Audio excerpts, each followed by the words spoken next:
Dinarayo ngayong magpapasko sa Belgium ang ice skating rink na nasa loob ng simbahan. Yan at iba pa sa Frontline News Abroad. Ice skating rink sa loob ng simbahan? Hindi kayo namamalikmata. Hinawi muna ang mga upuan sa loob ng simbahan ito sa Belgium para mapwestuhan ng malaking ice rink. Ang kisame ng simbahan, mala starry night para feel ang Christmas. Meron ding nativity scene na nadadaanan ng mga skater. Ayon sa organizer, pinasok sa simbahan ng ice rink dahil sa sobrang lamig ng temperatura sa labas. Paraan din daw ito para mas ilapit ang simbahan sa komunidad. Tatagal ang church ice rink hanggang January 7.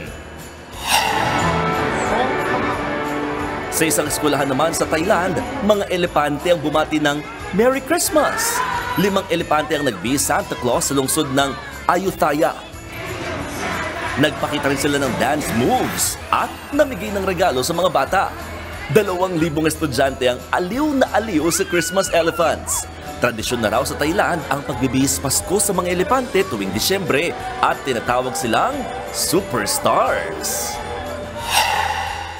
May kakaibang treats naman ang isang giant panda sa China.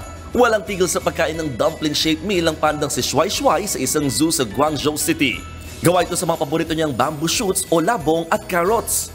Treats ito ng mga zookeeper sa panda kasabay ng pagdiriwang ng winter solstice.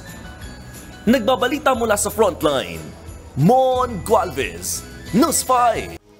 Mga kapatid, may Los Baños po. Huwag magpahuli sa mga balita at impormasyong dapat ninyong malaman.